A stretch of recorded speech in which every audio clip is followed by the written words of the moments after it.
What's cracking with your snacking snacker stars? It's me, Brandon, from the sAs, the Snack Food Appreciation Society, coming at you once again on a Tuesday. It is February the 16th, 2016, and as you can see today, I am at Red Robin. Why am I at Red Robin?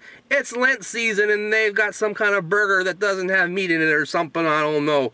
We're going to find out about that and something kind of spooky like some voodoo right after this on OtR.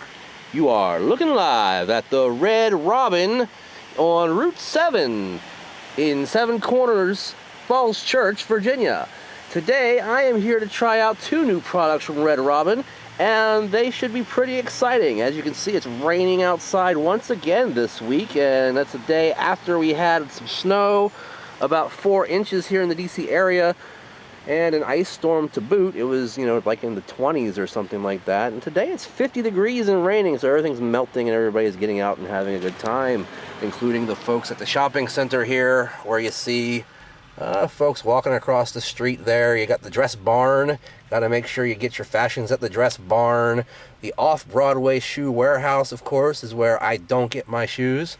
And there's, I think, a Michael's down there, and a Shoppers Food Warehouse, and a Wendy's, and all that good stuff.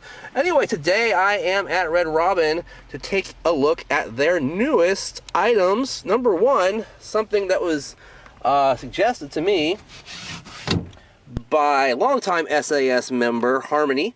That is the Voodoo Fries. The Voodoo Fries, part of their 3579 appetizer menu. Ta-da. And what you have here is their steak fries, of course. They are supposed to be doused in queso. I don't so much see a dousing, but there is some on there. Bacon, fried jalapenos, although those look kind of like fried shrimp to me. And also drizzled in ghost pepper sauce with your choice of either ghost pepper sauce or ranch to dip in. They didn't give me a choice, but they gave me the choice I would have gotten anyway. That's the ghost pepper sauce. These are $7. Over here, inside the foil, we have their big Lenten offering for the year, and I think this has been around before. I've just never had it before, and they call it their Wild Pacific Crab Cake Burger. Now, you know me. I don't like to call things that are not beef products usually burger. I'm just, not into it. But I'll give it a chance, okay? This thing is $14.29. I guess that's a bargain if you get it with the bottomless fries, but when you're sitting out here, the fries aren't so bottomless. And we do have fries inside the box here. Go ahead and show those to you real quick. Yep. Alongside a lemon wedge and some extra of the roasted garlic aioli that comes on this thing. I asked for that on the side as well. And let me go ahead and open this sandwich up and show you what it looks like. All right, there you see it, that $14.29 Wild Pacific Crab Cake Burger.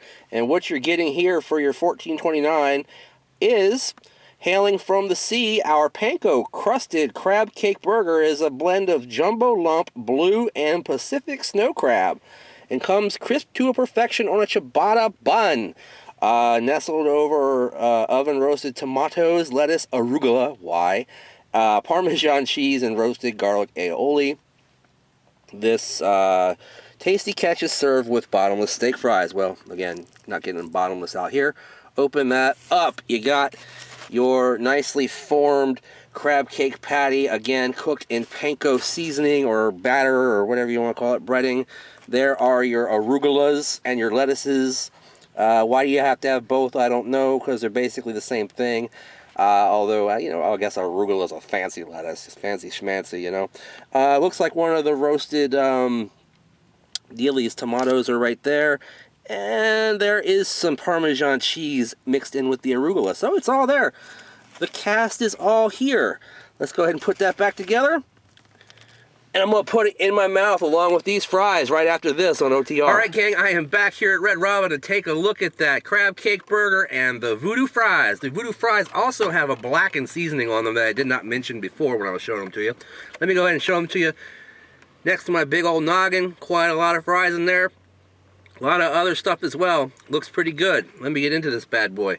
I've enlisted the aid of a fork to grab some of this goodness. wanted to make sure I got a little bit of everything on there. So let me go ahead and take a bite.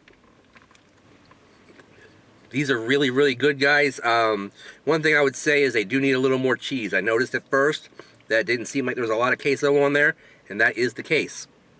Oh, anyway, you know, the fries have softened up from having the cheese and the sauce on them, but that's okay, because when you're eating them with a fork, it's just a big sloppy mess of comfort food. No big deal there.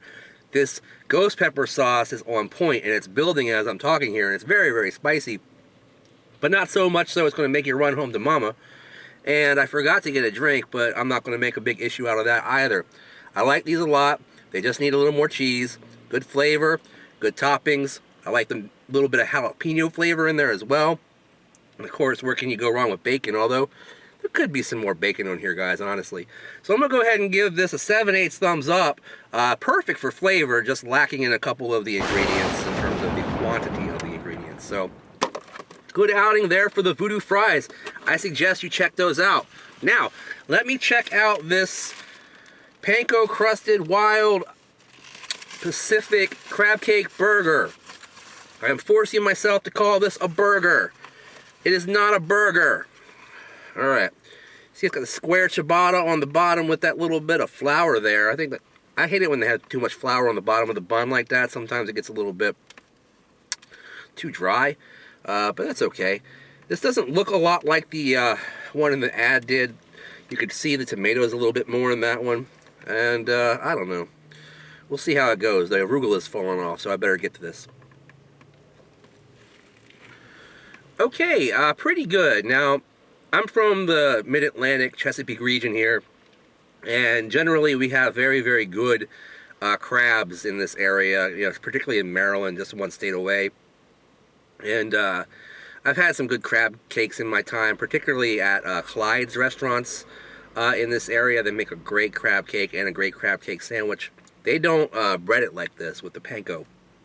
I've not had a breaded crab cake sandwich before, and I'm not saying it's a bad experience, it's just different. I think I would prefer my crab cake sandwich to be unbreaded, but beyond that, it's a good flavor to the crab cake. You can taste that jumbo lump. Now the other two, I think, are mostly in there for filler, and that comes through a little bit in the texture, because you don't get that jumbo lump bite quite so much. It's more of a fragmented bite, if you know what I'm saying.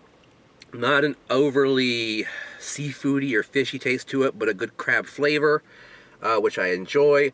The arugula didn't get in the way, guys. I'm not going to complain about that. It actually also lent a nice kind of crunch to it as well, an auxiliary crunch, and maybe even slightly of reminiscent of a buttery flavor. That's interesting. The tomatoes, I didn't even notice, guys. I don't think they put a lot of those on there.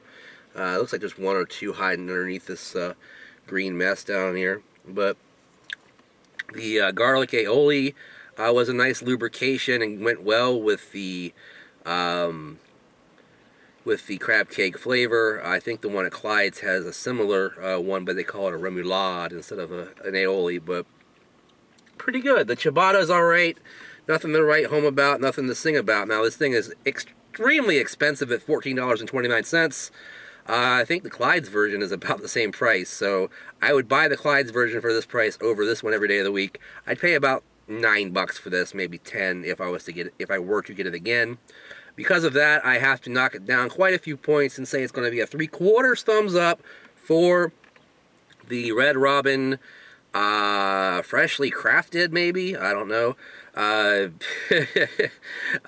wild, I want to say Alaskan, Wild Pacific crab cake burger here at Red Robin. That's a mouthful, guys, just like the burger itself is. Sandwich, it's not a burger, relax. Alright, guys, thanks for watching OTR this week. Pretty good scores for Red Robin. Sometimes I'm a little lukewarm on them, but today they did a pretty good job. Speaking of doing a pretty good job, I must be doing a pretty good job out there if world-famous chefs that are featured on Food Network are getting a little annoyed with my reviews. This past week on Pizza Night, I took a look at one of Robert Irvine's frozen pizzas during Frozen Friday, and apparently he was very upset that I chose to review the pizza, or he was not very upset, but he took note of it. that I reviewed it during a time of illness, you know, a little bit congested or whatever. Couldn't taste or smell as well as I normally would. But, you know, I appreciate his opinion. Thank you very much for chiming in. Did say he loved the idea for pizza night. So, hey, what do you know? Maybe we'll conglomerate sometime together, Robert. We'll find out. Also, this week on pizza night, Robert Irvine's Pizzas will get a second chance because I am feeling much better. I'm always a little congested, but I can taste to my normal capacity once again. So we will check out at least one variety of Robert Irvine's frozen pizzas this coming week on pizza night. Also tomorrow on Quick Chips, check out Heel, Will, and I as we delve into the Lay's Flavor Swap Part 1 of 2. We're doing the Korean barbecue and the roasted habanero versions tomorrow. And then, of course, you've got Snack Briefs wrapping up your week on Sunday. This time, we're going to be taking a look at those filled cupcake Oreos. Lots of stuff happening with the sAs, and you can keep up with all of it by joining the sAs group on Facebook by clicking on the link down below. Also, follow me on Twitter and Instagram at Brandon Reich SAS. Use the hashtag Snack Society in all your dealings in social media. Every time you want to talk about what you're grubbing on and you want to see what we're grubbing on too, hashtag Snack Society all day, every day. Join the 4 horsemen of YouTube. Like, favorite, share, and subscribe. Be one of us. And in the meantime, in between time, we'll see you next time. Bye-bye.